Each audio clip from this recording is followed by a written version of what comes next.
you catch something with something I made? Yeah, of course. I'll love to catch something with something you make. I'm really new to this, so don't judge. I ain't judging, bro. I think they look great. Could I have this one? Yeah, whatever you want. I'm taking this one. All right, Tyler tied this. It's beautiful. I'm gonna fish this. Perch imitator. Yeah, that's nice. Yo, what's poppin', Team Dink? Here we are, out on the kayak, and today we're just trying to catch some fish, man. I've got 5 rods rigged up with a light line, and we're just gonna catch whatever wants to bite. That being said, I do have one specific thing I really want to catch fish on, and that is actually this little hand-tied jig from my friend Tyler. Recently, I fished with Tyler, and he gave me this jig. He asked me if I would catch a fish on it. Of course I will catch a fish on it, because it looks beautiful, and I want to catch a fish on it. That being said, like I said, I've got numerous setups, so I'm just kind of going with the flow, fishing whatever. I would love some bass, I would love some bluegill, I would love some perch. Whatever wants to play, I'll play with. I definitely think there's gonna be a bunch of bluegill here. The water's actually kind of dingy right now too, which I don't think will hurt anything. I really don't use a lot of jigs that are tied. A lot of times I like to use plastics personally, but I think this will be really good. It looks really nice. It's really small. You guys know I like really, really small stuff. I'm just gonna go ahead and tip it with a power bait crappie nibble. I'm fishing it under a bobber. It's pretty much a vertical presentation. Adding that scent, I think, will allow fish to eat it a little bit better. Come on, bluegill. There's lots of like brush in the water right here. Oh, there's bites. Got him. Yes, sir.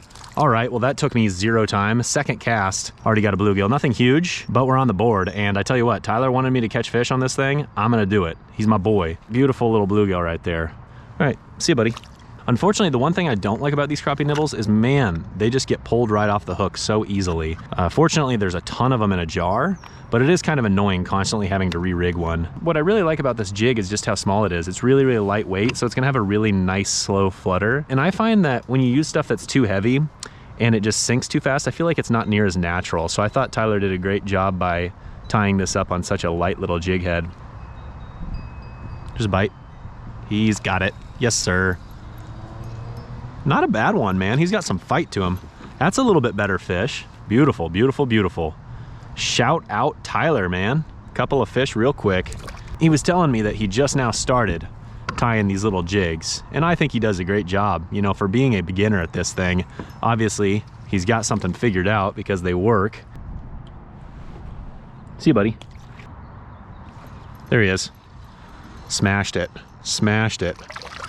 Not a bad one. Best one of the day for sure. Beautiful fish, my goodness. All right, that's more like it. That's about this. Oh, he shook the hook. Look at that. It's a beauty. He's like a girthy fish. He's like really, he's really tall. Look at that. Wow, it's a beautiful bluegill right there. All right, see you, buddy. Okay, I want to try something a little different. I've got this little 1/16 ounce spoon, and I've got it on my Ultralight BFS rod, and I'm curious if the bluegill will hit this. I don't fish ultralight spoons in the open water as much as I should. I like vertically jigging them in the winter, but I want to try to fish them more horizontally this year. Oh, that's a great cast up under that tree. Okay, I tried lots of different retrieves with this spoon, even tried vertical jigging it, and no success. So I'm not gonna give up on it by any means, but I am gonna put it down for now because, quite frankly, I don't have much confidence. I just gave it a good amount of time in an area where there's definitely bluegill, and I just don't necessarily know what I'm doing with this little guy right here. It's a brand new spoon. Never used it before. Let's go back to the tried and true. Oh, the wind. There he is. I saw my bobber twitching, but the wind was blowing it all over the place. Oh no, buddy, chill, buddy, chill. Just a tiny little bluegill. I actually think that this little jig will work quite well for perch as well. I don't know if I'm around any perch right now, but I think if I was to be around perch, it would definitely do some damage. Oh, he's got it. Yes, sir. Yes, sir. Wait, largemouth? What? Oh, easy release. Okay, well, I actually just got a bass on this thing, a little tiny one, but multi-species. I mean, hey, you know I approve of multi-species action. I just got to stay as tight to this bank as possible because the wind is coming from this direction. And so if I stay close to the bank here, I'm not too bad because all these houses are protecting this bank. But anything past about 30 feet this way, I start to get hit pretty bad by that wind. So I'm just gonna hug the bank and I'm just gonna fish these shallow weeds right here. Oh, that's a good cast. Right on the weed line, right on the weed line. There's gotta be one right there. Gotta be. Oh, got him. Boom shakalaka, that feels a little bigger. What's this? This might be a bass. No, it's a perch. There's the perch. That's a nice perch.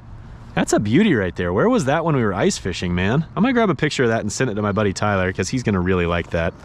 Man, that is actually a really solid fish. I didn't expect to catch a big old perch like that. All right, see you, buddy.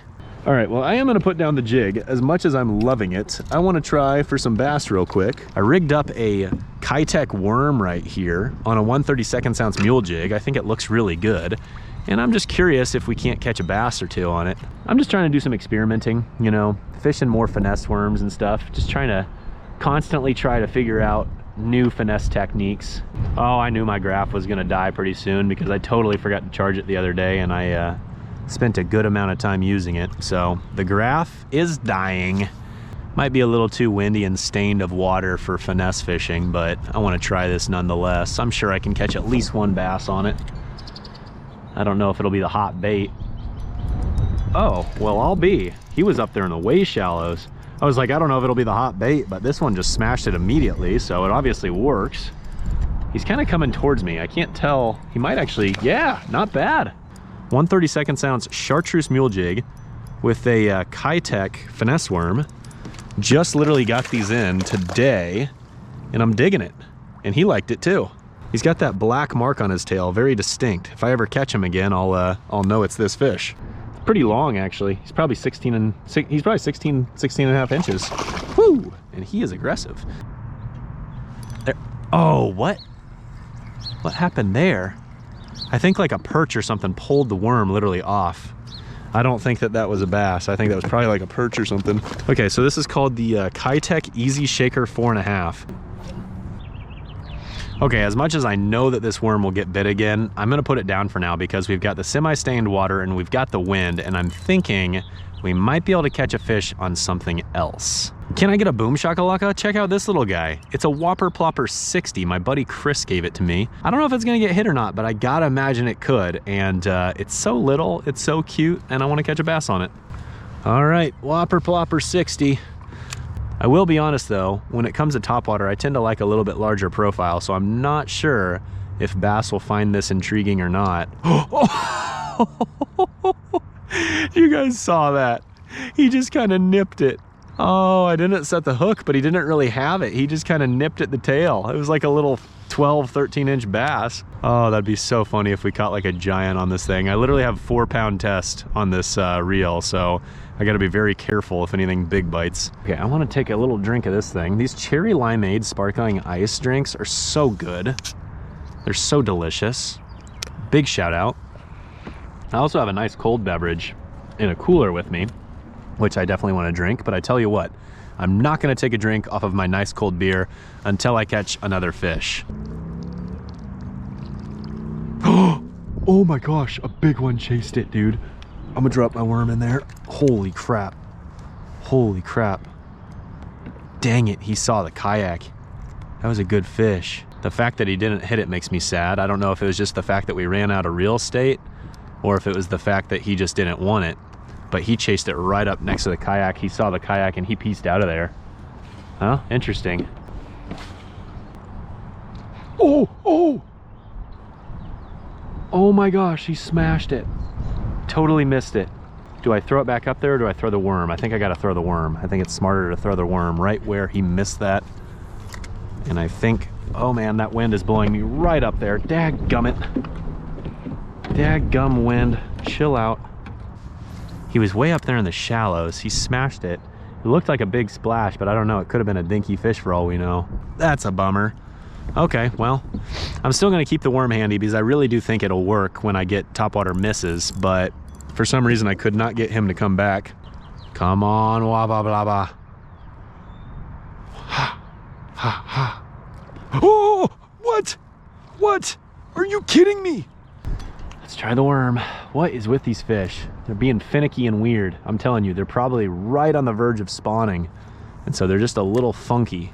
Did I spook him by screaming? Oh, there he is. Oh, what the heck? He short strike it. He didn't even get the hook in his mouth. I could tell he was just holding the tail. Maybe that fish is on a bed. I'm telling you, these are bites like a bed fish. He slapped at the topwater. He pulled the tail on this worm. Interesting, interesting, interesting. That would be like a total spot for one to bed too. It makes total sense. I'm just gonna call call it quits on trying to catch this fish. And I'm just gonna sneak up there and try to look and see if I can't see anything that looks like a bed. The problem is, this water's pretty stained and we've got chop on the water, so it's gonna be hard to see. But I just wonder, am I gonna be able to, I'm not even gonna be able to see. There's probably a bed down there, I don't know. That fish totally bit like a bedding fish. Well, I'm just gonna keep moving water with the top water. Eventually one of these fish is gonna connect. I'm wondering if that's why they're kind of missing it. It's just like if they are potentially on beds or kind of in that stage, because they're not necessarily as interested in actually eating it. They're more so just trying to spook it. They're trying to stun it. Oh, see, look at that. He did the same thing. He just slapped at it. Stupid wind, man, stupid wind. Go away, wind. Okay, oh man, there's the wind. Oh, come on, are you kidding me? Are you kidding me? Stop it, wind, go away. There he is. I knew he'd come get it. He might be on a bed, we don't know. But I'll tell you what, I am glad he came and grabbed this worm. Decent fish. Okay, I'm gonna take a look at the tail. Doesn't look like it's beat up at all. I'm telling you though, I think these fish could potentially be very close to the spawning stage. I just don't know. This wind is being a total pain in the butt, but there we go. I'm willing to bet that is the exact same fish that came and swiped at that topwater a second ago. I said after my next fish I was gonna have a beverage. Well, sounds like it's about that time, eh? This is a Broadleaf Brewery Sour Lake Guava Passion Fruit Orange. It's a sour. I'm very excited about this. Oh yeah. Oh man, that's just so fruity. Some of you guys might like sours, some of you might not, but I tell you what, I love them. They're so good. Can we get one to actually eat the dang thing? I'm thinking we can. I'm thinking we can. I'm thinking we can. Come and get it. Oh, there he is. Yes, he's got it. Okay, 4-pound test. Got to be careful here. Oh, he's got some dog in him, man. He's got some dog in him. Okay. Oh no, did you guys see that? That was a nice fish. Dadgummit, I should have kept my rod tip down. That was my fault just as much as anything. That was awesome though. We got some good fight in and then we got to see him jump. That was fun.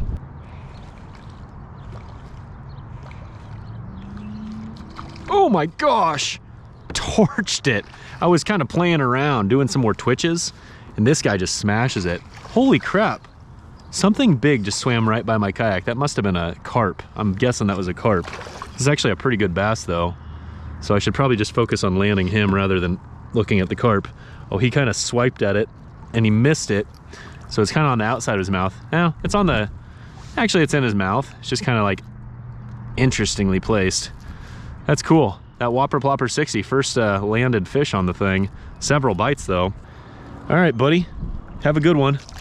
Check you later. That was crazy. There was like this big old carp cruised by. I think that's what it was. I don't know. I assume it was a carp. Cruised by in the shallows. It was huge. Okay, I tell you what, I just found out that I need to leave in a couple minutes. I was planning on fishing for another hour, so it's kind of a bummer. That being said, it's like 17-mile-an-hour winds out here, so it's kind of a pain in the butt regardless. And quite frankly, for a quick hour-and-a-half trip, I'd say we did pretty good. I'm really stoked about that. That was a lot of fun. I missed that big one, but I tell you what, it was fun seeing him jump. That was actually a pretty nice bass. All in all, I definitely want to get back out and do some topwater fishing again soon, so if you guys want to see that, make sure to comment below. That all being said, I think what I want to do is fish this little jig and catch some more bluegill to end the day. Let's go.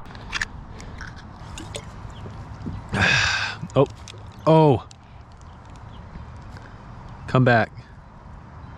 Baby, come back. He's got it. There he is. There he is. Yes, sir. Not a bad little guy. Hey, bud. Chill. Stop flopping. My gosh. Chill, buddy. Chill. Jeez Louise. The floppiest fish award goes to... Come on. Oh, now you don't want to flop? Come on. Go ahead. Okay, I'll flop you for yourself. Oh, he's got it. Oh, he dropped it. Oh, he's got it again. Got him. Yeah, buddy. Yeah, buddy. You don't bite my jig and get away twice in a row. No, sirree. No, sirree. You might be small, but I still like you. See you, buddy. There's a fish. There we go. Call it good. That's the last one of the day. Little dinky bluegill, but I'm gonna call it with that little guy right there. Tyler, thanks for the jig. I appreciate it. It does work. Beautiful little fish to end on right there. See ya, buddy. I'm gonna name you Timmy. This is Timmy the bluegill. See ya, Timmy. No way. I dropped the jig back in while I released Timmy, and I definitely caught what is probably the best bluegill of the day. There was not even one of the little power baits on there. It was just sitting by my kayak, and this guy just smashes it. That is a gorgeous gill. Are you kidding me?